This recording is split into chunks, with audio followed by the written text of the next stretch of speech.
네, 주의 말씀을 주야로 묵상하는 사람이 복이 있습니다. 오늘 우리는 책별로 성경 어떻게 읽을 것인가 오바댜서를 함께 나누겠습니다. 여행 가이드가 여행자들에게 하듯 여러분을 오바댜서 안으로 인도하려 합니다. 새로운 도시를 여행한다고 생각하면서 함께 떠나보실까요? 먼저 윤곽을 보고 잘 이해하기 위해서 오바댜서 안으로 들어가 보겠습니다. 이 들어가기는 여행에 비유하면 관광 안내소를 방문하는 것과 같아요. 여행 안내소에서 도시에 대한 기본 정보를 얻듯이 우리는 이 들어가기에서 오바댜서에 대한 기본 정보를 얻을 수 있습니다.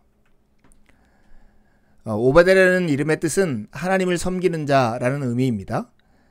이 책은 기원전 588년에서 586년에 일어난 바벨론이 예루살렘을 정복한 일을 자신들에게 유리하게 이용한 에돔이라는 나라에 대한 멸망, 심판에 대한 말씀을 담고 있습니다. 기록한 저자는 유다 출신의 선지자 오바댜입니다. 그리고 기록한 시기는 예루살렘이 함락한 직후 아마 기원전 586년 즈음으로 보입니다. 오바댜서가 강조하는 두 가지가 있는데 바로 키워드인 심판과 구원입니다. 에돔에 대한 하나님의 행동, 곧 심판이 오바댜서의 중심을 이룹니다. 하나님의 백성 이스라엘에게 행한 에돔의 죄악에 대해서 하나님이 심판하시는 것이죠. 그리고 두 번째 키워드 구원은 그 심판으로 인한 결과를 우리에게 보이는데요.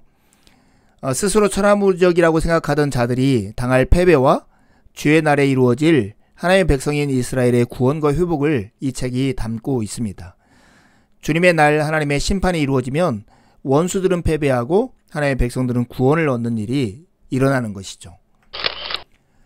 이제 들어가기 위해서 본 내용에 초점을 맞춰서 오바댜서를 둘러보게 해보겠습니다. 이 둘러보기는 여행에 비유하면 전망대에 오르는 것 같아요. 전망대에 오르면 도시 전체를 볼 수 있잖아요.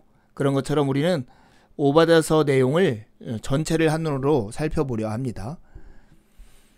조금 전에 오바댜서의 두 가지 키워드 기억나세요? 심판과 구원이었잖아요. 그래서 오바댜서를 두 가지로 나눌 수 있어요. 하나는 에돔에 대한 심판을 담고 있는 1절에서 18절 내용이고요. 그 다음에는 이스라엘의 구원과 회복을 담고 있는 19절에서 21절까지 있는 말씀이에요. 심판에 대한 예고가 두 번 나오고 심판의 이유가 심판의 대목에 나오고 있습니다. 크게는 심판과 구원, 회복에 관한 얘기가 이 오바댜서에 담겨져 있다는 것을 기억할 필요가 있죠. 12권의 소선지서가 있는데요. 이 오바댜서는 네 번째 책입니다. 이 오바댜서는 에돔에 대한 한 가지 통일된 심판의 예언을 담고 있는데 이것을 기록한 목적이 무엇일까요?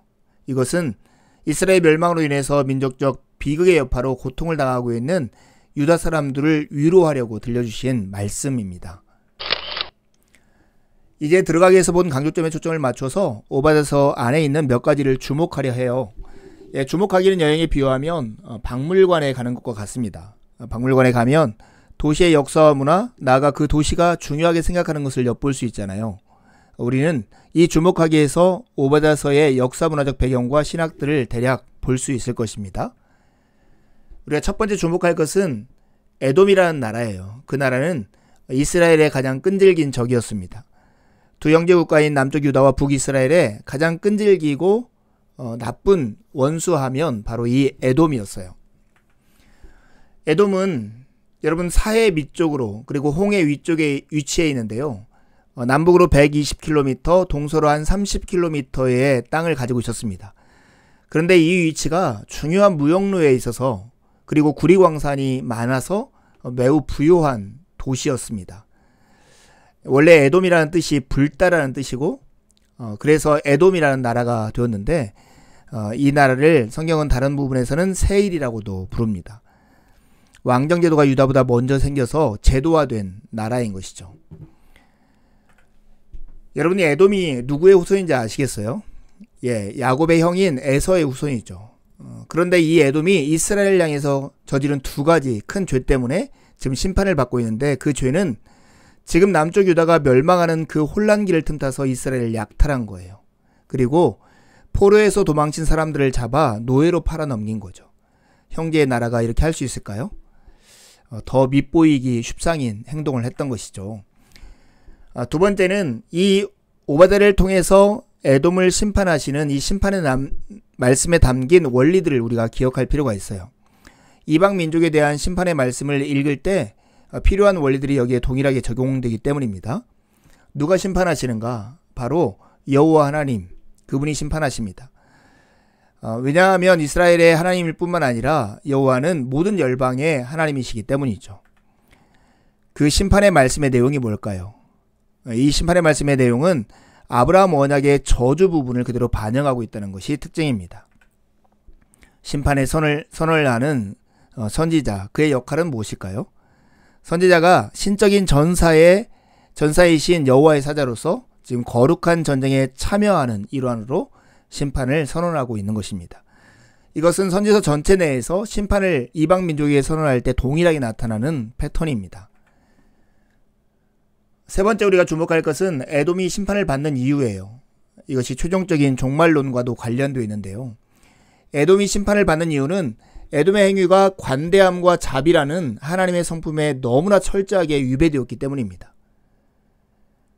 그리고 하나님께서 자기 백성을 완전히 그리고 영구적으로 구원하려 하신다면 또다시 원수들이 마음대로 자기 백성을 공격하도록 방치할 수 없기 때문에 그들을 심판하는 것입니다.